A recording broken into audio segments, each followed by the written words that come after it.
So ఈరోజు చాలామంది patients IUI treatment మాకు ఫెయిల్ అయింది, ఎందుకు ఫెయిల్ అయింది అని చెప్పి అడుగుతూ ఉంటారు. హలో అండి, I'm doctor Keerthi, fertility expert, 49 hospital Vizag branch నుంచి మాట్లాడుతున్నాను.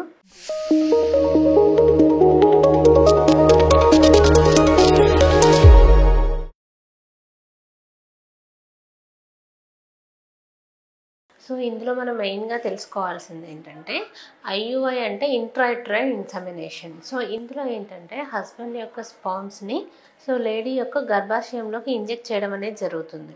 సో ఈ ప్రాసెస్లో ఏమవుతుందంటే మనకి యూజువల్గా ఈ ఐయుఐ చేసే టైంలో మనకి హస్బెండ్ స్పామ్స్ అనేవి మినిమం అట్లీస్ట్ ఒక 10 మిలియన్ స్పామ్స్ అయినా ఉండాలి. అందులో కదలికలు ఉండే స్పామ్స్ 30% అయినా ఉండాలి. సో అలా ఉంది. నెక్స్ట్ ఇంకొకటి ఏంటంటే ఆ ఎగ్ రిలీజ్ అయ్యే టైం ఏంటి అని చూసుకొని దాని వైజ్ మనం ఐయుఐ అనేది చేస్తారు. బట్ ఇందులో ఉండే డ్రాబ్యాక్ ఏంటంటే మనకు ఆ ఓసైట్ క్వాలిటీ ఎలా ఉంది అనేది మనకు తెలియదు. సో మనకి ఆ రిలీజ్ అయిన ఎగ్ క్వాలిటీ ఎలాంటిది, దెన్ ఇంకొకటి ఏంటంటే అసలు ఇంప్లాంటేషన్ జరుగుతుందా లేదా, ఎగ్లోకి స్పామ్ వెళ్ళిందా లేదా, స్పామ్ యొక్క క్వాలిటీ, ఇలాంటివి ఏవి మనకి ఇన్ఫర్మేషన్ ఐయుఐలో తెలియదు. సో ఎగ్ రిలీజ్ అవుతుందా లేదా అని చూసుకొని ఆ టైంని మనం సెట్ చేసుకొని స్పామ్స్ అనేది మీకు ఇంజెక్ట్ చేస్తారు. సో అందుకోసమనే ఇందులో success rate only maximum up to 15% ఉంటుంది. సో అలా 3 సైకిల్స్ ఐయుఐ చేయించుకుంటే మీకు success rate maximum up to 18 to 20% వరకు ఉండే ఛాన్స్ ఉంది. సో మనకు ఓన్లీ ఐవీఎఫ్ ట్రీట్మెంట్లో మాత్రమే మనము అందులో ఏంటంటే ఎక్కువ ఎగ్స్ పెరగడానికి ఇంజెక్షన్స్ ఇస్తారు.